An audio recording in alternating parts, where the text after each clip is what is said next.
नमस्कार दोस्तों, स्वागत है आप सभी का हमारे प्रोग्राम जिंदगी बने आसान में। दोस्तों, हमारी सीरीज चल रही है डीलिंग विद इमोशंस के ऊपर। मैं जानती हूँ आप में से कई ऐसे लोग हैं जो फील करते हैं कि मुझे पता नहीं मैं क्या कर रहा हूँ अपनी लाइफ के साथ, या मैं क्या करूँ जिससे मेरी लाइफ बेटर हो। कई बार ऐसा होता है दोस्तों कि हम इमोशंस के अंदर इतने खो जाते हैं कि हम ज़िंदगी के मायने भूल जाते हैं। हम भूल जाते हैं कि ज़िंदगी बहुत खूबसूरत है। इस जर्नी में मैं आपके साथ हूँ और आज के जो हमारे स्पीकर हैं वो भी आपके साथ है।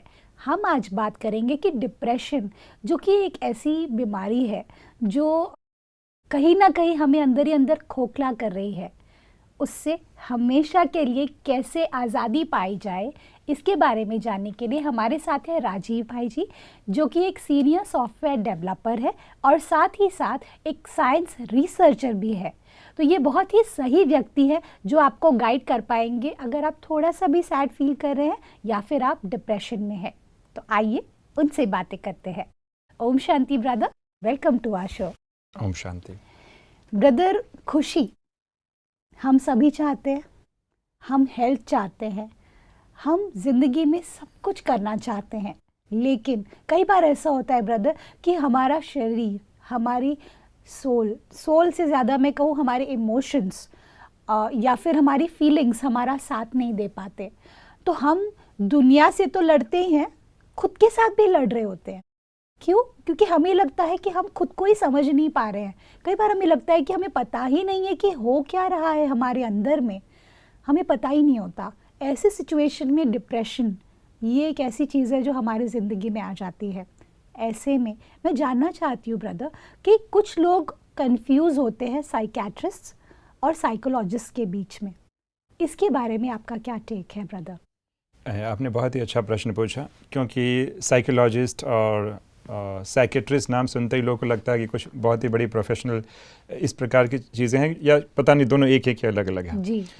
तो जो साइकेट्रिस्ट होते हैं वो एक बिल्कुल प्रॉपर MBBS डॉक्टर होता है। अच्छा। लोग जब MBBS करते हैं तो 5.5 वर्ष का कोर्स होता है जी। और 3 साल वो स्पेशली एक फील्ड में, साइकेट्री के फील्ड में स्पेशलाइजेशन करते हैं। ओके। तो ये प्रॉपर डॉक्टर होते हैं जो मेडिसिन प्रिस्क्राइब करते हैं। ओके।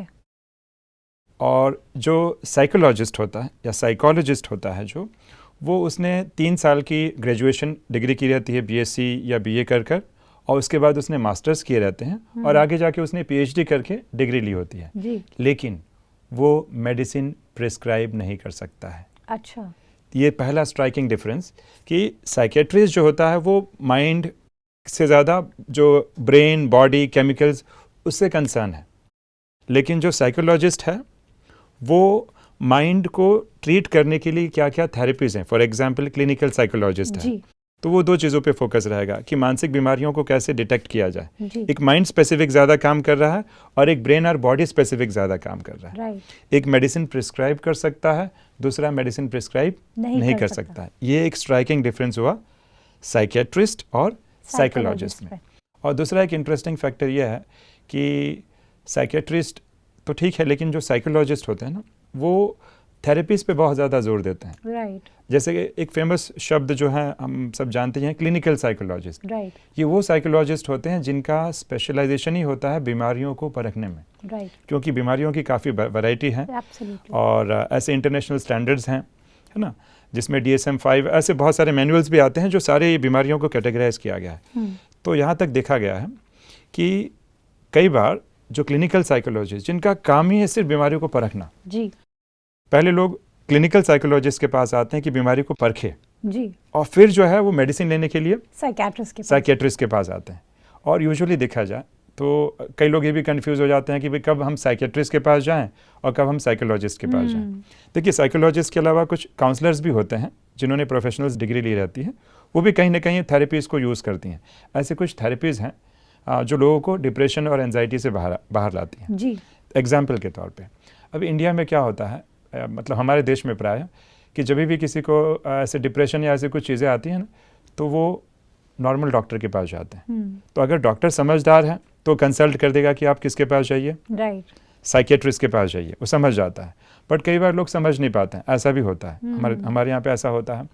और कई बार लोग ऐसे होते हैं, लोग कई बार वेस्टर्न कल्चर में भी लोग बड़े सूझबूझ से काम करते हैं कि अगर डिप्रेशन बहुत एक्सट्रीम लेवल का है तब डेफिनेटली आपके पास एक ही ऑप्शन है, आपको साइकियाट्रिस्ट के पास जाना पड़ेगा, क्योंकि वो केमिकल लेवल का प्रॉब्लम है। राइट। केमिकल लेवल का प्रॉब्लम केमिकल से ही ठीक होगा, काउंसलिंग उस समय काम वर्क नहीं करेगी। राइट। बट अगर लगता है कि बहुत माइल्ड लेवल का है, राइट, और थॉट पैटर्न में कहीं ना कहीं इश्यूज हैं, राइट, तो अगर उस लेवल का है तब हम साइकोलॉजिस्ट, और वो भी देखिए हम 3 श्रेणी में डिवाइड करते हैं। जैसे हमने बताया कि डिप्रेशन 3 श्रेणी में आमतौर पे डिवाइड किया जाता है। अगर मान लीजिए डिप्रेशन बहुत ही सीवियर लेवल का है जी, तब तो definitely you have to go to psychiatrist. उस समय साइकोलॉजिस्ट या तो काउंसलर, मैं दोनों शब्द यूज कर रहा हूँ, ये एक्टिविटी हेल्प नहीं करेगी। राइट। अगर मान लीजिए मॉडरेट लेवल का है तो उसमें साइकेट्रिस्ट भी चाहिए और साइकोलॉजिस्ट की भी आवश्यकता हो सकती है जी। और अगर माइल्ड लेवल का है तो साइकेट्रिस्ट के पास जाने की ज़रूरत नहीं, काउंसलर जो जिनके पास 5 साल या ऐसे अच्छे एक्सपीरियंसेस हो, काउंसलर्स के पास जाएं। और आजकल तो ऐसा हो गया है कि अगर हम हेजिटेंट फील भी करते हैं तो भी जूम पे भी आ सकते हैं, राइट, क्योंकि हमें डर रहता है कि लोग हमें जज करेंगे। राइट। तो इस प्रकार साइकेट्रिस्ट और साइकोलॉजिस्ट में 2 मतलब इस प्रकार के डिफरेंसेस हैं जो हमें समझना होगा। बिल्कुल। पता है जब हम बात करते हैं गोल्स की, देखिए हमारी लाइफ का सबसे बड़ा गोल क्या है? अगर मैं आपसे पूछूं तो आप क्या बोलेंगे? देखिए यहाँ पे जैसे हम स्पिरिचुअलिटी हमें ये बताते हैं जी कि हम यहाँ पे सृष्टि रूपी रंगमंच पर आए हैं to enjoy independently. Wow, beautiful, beautiful. Brother, अगर हम गोल्स की बात करें तो गोल्स जो होते हैं वो हमें लाइफ को डिफाइन करते हैं। इस दुनिया में हम जो आए हैं इसका सबसे बड़ा गोल क्या है आपके हिसाब से?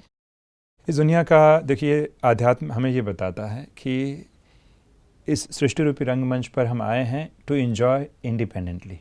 Wow, enjoy independently. यस, लेकिन इसका क्या मतलब है? इसका मतलब ये देखिए, इसका भी कनेक्शन है कि प्रॉब्लम देखिए आत्मा आनंद स्वरूप है, राइट, और आत्मा जहाँ से भी आई है वहाँ पे करेगी क्या? राइट। तो इस सृष्टि रूपी रंगमंच पर हम आए थे एक कोई ना कोई रोल प्ले करने के लिए, राइट।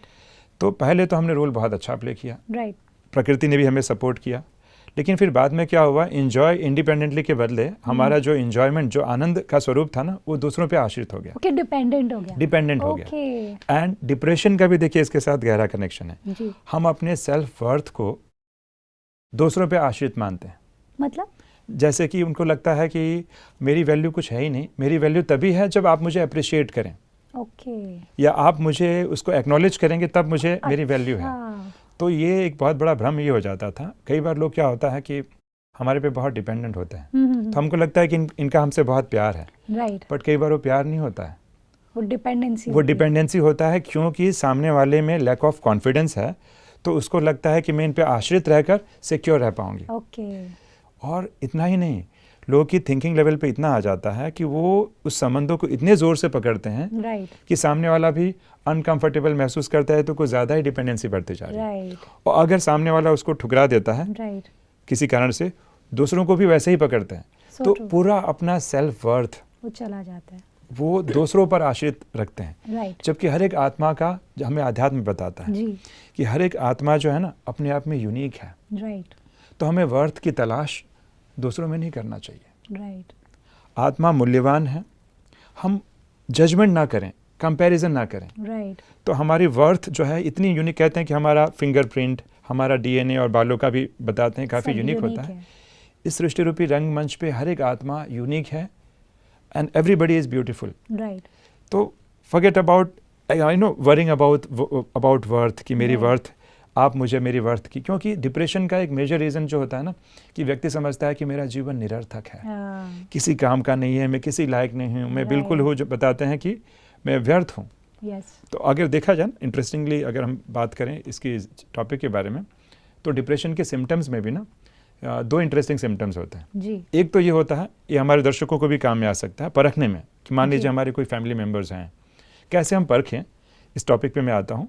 तो एक ये होता है बॉडली माइंड में जो सिम्टम्स जो दिखते हैं, एक जो मैंने बताया कि वर्थलेसनेस, की मेरी पूरी जीवन बेकार है, right. और वो इतनी एक्सट्रीम पे चले जाती है कि सुसाइडल रूप धारण कर लेती है, right. तो किसी को अगर सुसाइड के अगर थॉट्स आ रहे हैं, तो ऐसा नहीं कि वो सुसाइड करना चाहता है, केमिकल लेवल इतने डाउन हो चुके हैं, इसीलिए ऐसे संकल्प आते हैं। right. और दूसरा, जैसे हमने बताया कि होपलेसनेस, हेल्पलेसनेस, ये तो बनी रहती है।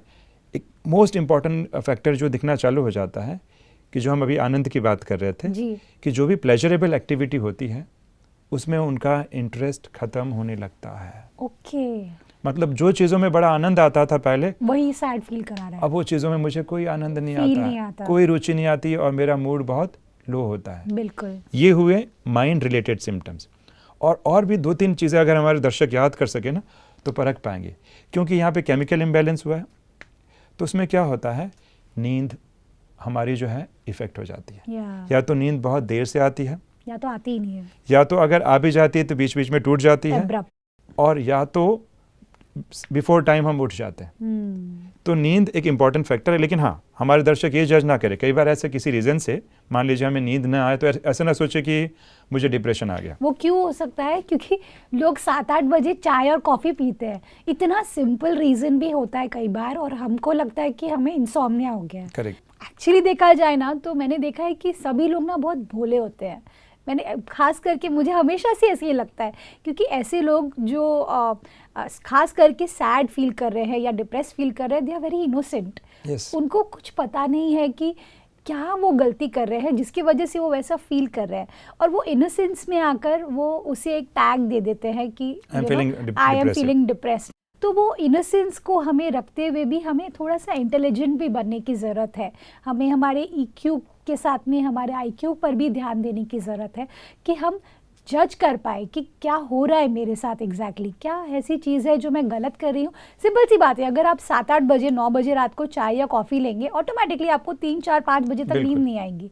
So it's that simple. तो मैं वही अपने दर्शकों को ये कहना चाहूँगा कि ये मैं सिम्टम्स बता रहा हूँ तो ऐसे नहीं कि 1-2 सिम्टम पाए तो हम अपने आप को समझे कि अरे मुझे, ये पहले से मैं डिस्क्लेमर दे रहा हूँ ताकि ऐसे ना समझे। तो एक तो नींद जो है, डिस्टर्बेंस नींद में। दूसरा, या तो भूख बहुत ज़्यादा लगेगी या भूख लगेगी नहीं। तो वेट गेन और वेट लॉस जो है ये एक इम्पॉर्टेंट पैरामीटर होता है। और तीसरा बड़ा इंटरेस्टिंग है, और वो ये है कि हर छोटे छोटे काम में उनको थकावट बहुत ज़्यादा महसूस हो रही है। क्यों? क्योंकि वो मेंटली थके हुए हैं। तो मुझे आश्चर्य लगता था कि जब ऐसे लोगों के साथ शुरू के दिनों में हम काम कर रहे थे तो जब भी कोई टास्क दिया जाता था उनके लिए टास्क राई का पहाड़ लगता था। तो हमको लगता था कि आखिर प्रॉब्लम क्या है, हम समझ नहीं पाते थे। बाद में मालूम पड़ा कि they are showing some of the depressive symptoms. तो ऐसे बहुत सारे साइकेट्रिस्ट स्केल भी यूज़ करते हैं, PHQ-9, ऐसे बहुत सारे स्केल हैं। तो इसमें 4-5 क्वेश्चंस होते हैं।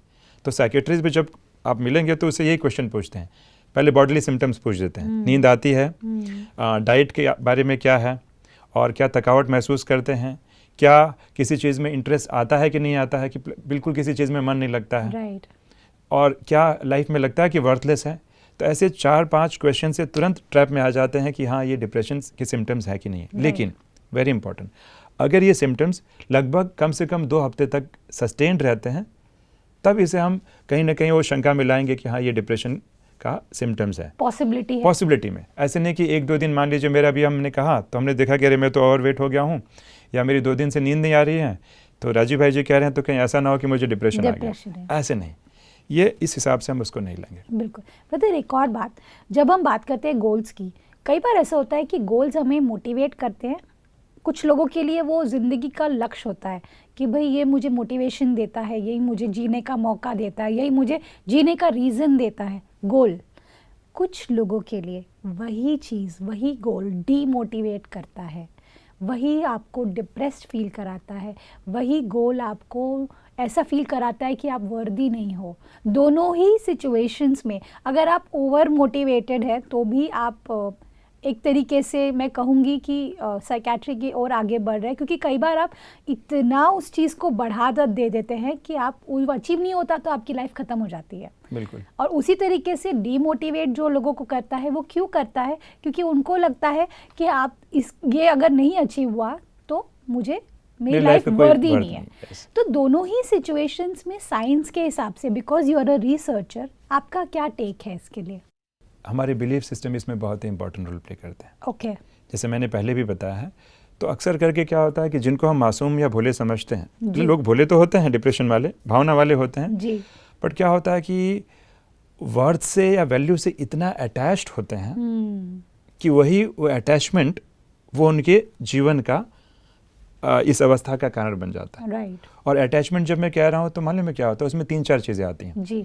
कंपैरिजन, क्योंकि वो बार बार कंपैरिजन, और जो व्यक्ति कंपेयर करता है वो जज भी जरूर करेगा, ये नियम है। कंपैरिजन मतलब comparison is in fact one form of judgement. Right. So internally you know what they are doing, they are not judging others, they are judging themself. Okay. और जितना ज़्यादा हम अपने आप को जज करते हैं, उस प्रकार के थॉट्स क्रिएट करते हैं, तो जैसे हम थिंकिंग होगी वैसे क्या होगी, फीलिंग होगी। फीलिंग होगी। हमारी फीलिंग ऑफ जो बताते हैं कि वर्थलेसनेस, वो और भी एक्सट्रीम होती जाती है। ट्रू। और साथ में क्या होता है, जब क्योंकि जैसे हम इस साइकिल में फंसते हैं तो पिछला ऐसे कुछ अनुभव रहते हैं जिसमें हमें वर्थलेस फील हुआ था, वो सारे इवेंट कनेक्ट हो जाते हैं, तो चीज़ें और एक्सट्रीम, इतनी एक्सट्रीम हो जाती हैं कि लोगों को लगता है कि लोगों का चलना फिरना मुस्कुराना सब बंद हो जाता है। ऐसा लगता है कि लाइफ नीरस हो गई है, लाइफ में कोई चीज़ किसी काम की नहीं है। राइट। ब्रदर, जब हम बात करते हैं अवेयरनेस की, अवेयरनेस एक ऐसा शब्द है जो मैं कह सकती हूँ कि एक अंधेरे भरे रूम के अंदर में एक छोटा सा दिया का रूप है। मैं मानती हूँ कि अंधेरा बहुत है, मैं मानती हूँ कि ज़िंदगी निरस लग रही है, मैं मानती हूँ कि इसके बाद क्या होगा पता नहीं, शायद इसके बाद कुछ हो ही ना, यही हमारा गोल बन जाता है डिप्रेशन में। लेकिन वो दिया अगर मैं आपसे कहूँ तो वो दिया क्या होगा? क्योंकि देखिए, कितना भी हम यहाँ पे बातें कर ले, जो व्यक्ति वहाँ बैठ करके डिप्रेस्ड है और अगर हमें सुन रहे हैं या उनके कोई रिलेटिव हमें सुन रहे हैं जो उन्हें हेल्प कर सकते हैं, उनके लिए शायद हमारा एक शब्द दिया का काम कर सकता है उस अंधेरे रूम में। तो आपके हिसाब से, क्योंकि आप स्पिरिचुअली भी बहुत इंक्लाइंड है, तो आपके हिसाब से वो दिया कौन सा होता है उस डिप्रेशन के अंधेरे भरे रूम से बाहर निकालने के लिए? देखिए, हम अवेयरनेस की अगर बात करें, बिल्कुल अवेयरनेस ही एक चीज़ है जो इसमें काम करती है जी।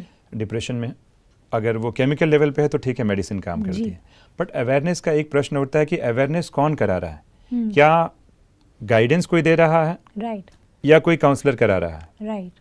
तो लोग ने कई बार क्या होता है कि लोग इसको समझ नहीं पाते हैं जी। क्योंकि देखा गया है कि लोग जब भी हम कहते हैं कि भाई आपको डिप्रेसिव फील हो रहा है, तो देखिए अगर थोड़ी बहुत हल्की फुल्का है तो चलो कोई भी गाइडेंस दे देगा। राइट। लेकिन हमारे लिए सबसे बड़ी दिक्कत हो जाती है कि लोग ना काउंसलिंग का सपोर्ट नहीं लेते हैं इसमें। राइट। और ये दोनों का अंतर समझना भी बहुत ज़रूरी है। राइट।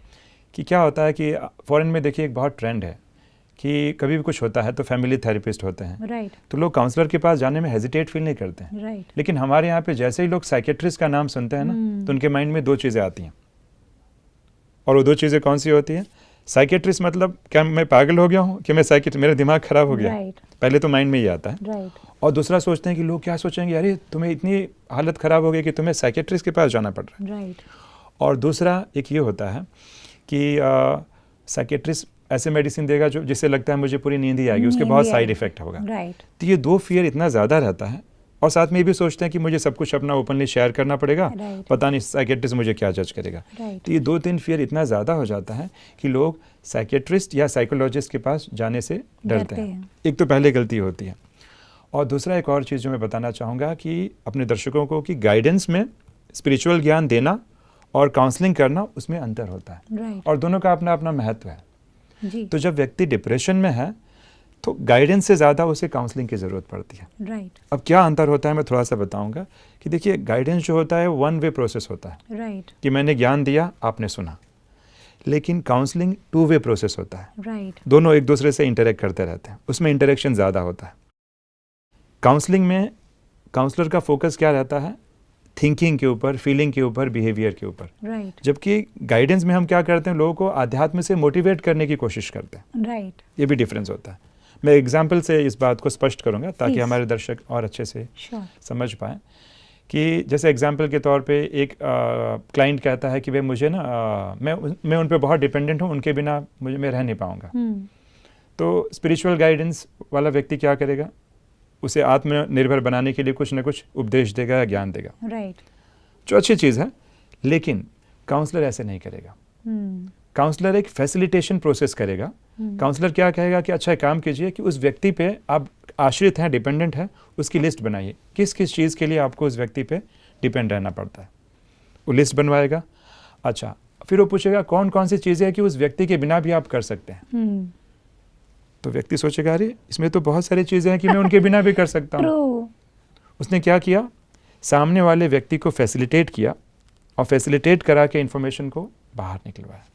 लेकिन क्या होता है कि जब भी डिप्रेशन अगर ऐसा होता है तो हम केवल उसे ज्ञान सुनाए ये नहीं चलेगा, उसे प्रॉपर काउंसलर के पास भेजना ज़रूरी है। लेकिन ये ना सोचे कि व्यक्ति कि अगर मैं केवल काउंसलर के पास ही जाऊँगा मुझे कोई आध्यात्म की आवश्यकता नहीं है।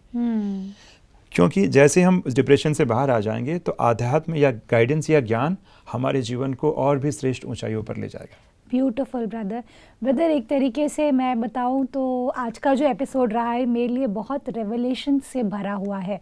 आई एम श्योर मेरी ऑडियंस ने भी बहुत कुछ सीखा है आपसे, जिसमें मुझे सबसे अच्छी बात ये लगी कि अवेयरनेस ये एक ऐसा टूल है जो कुछ भी करेंगे आप ज़िंदगी में, अगर आप अवेयर है कि आपके साथ एग्जैक्टली हो क्या रहा है, अगर आप जज कर रहे हैं, आप एनालाइज कर रहे हैं, जज नहीं करना है, एनालाइज करना है। अनायका में ये भी ऐड करूँगा कि लोग क्या करते हैं ना कि कई बार जो जिन लोगों को काउंसलर के पास भेजा जाता है ना, दे ट्राई टू जज कि इनके पास ज्ञान है कि नहीं, बहुत सारा ज्ञान है कि नहीं। Exactly. तो काउंसलर में भी वो ज्ञान ही ढूंढने लगते हैं। एग्जैक्टली तो हमें ध्यान देना है कि हमें अवेयरनेस के साथ अपनी जिंदगी को बिताना है। All thanks to you brother, thank you for coming in our show. ओम शांति। ओम शांति।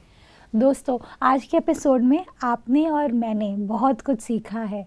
अगर आपको लगे कि कभी आप ऐसे फेज़ ऑफ लाइफ में हैं जहाँ पर आप हमसे बात करना चाहते हैं, हम तक पहुँचना चाहते हैं या हमसे कोई सलाह लेना चाहते हैं, तो आप ईमेल भी कर सकते हैं हमें। आपके प्रॉब्लम्स के बारे में हम ज़रूर अपने एपिसोड्स में लेकर आएंगे उस टॉपिक पर। जहाँ तक की बात डिप्रेशन की है, अगर आप डिप्रेशन आपको फील हो रहा है कि आप डिप्रेस फील कर रहे हैं, तो साइकेट्रिस्ट एंड साइकोलॉजिस्ट और काउंसलर्स और साथ ही साथ स्पिरिचुअल पाथ, इन चारों चीज़ों का कॉम्बिनेशन जहाँ पर ज़रूरी है उसका बैलेंस क्रिएट करेंगे तो आप महसूस करेंगे कि आपके अंदर का जो ये छोटा सा एक फेज़ है ना लाइफ का, मैं प्रॉमिस करती हूँ हम सभी एक साथ मिलकर आपको उससे बाहर निकालेंगे। इस बात के साथ आज के प्रोग्राम को एंड करते हैं। कल आपसे फिर मिलेंगे आपके ही शो में ज़िंदगी बने आसान। ओम शांति। अधिक जानकारी के लिए संपर्क करें जिंदगी बने आसान, Brahma Kumaris Godlywood studio, Shantivan, Abu road. Call 80949134887।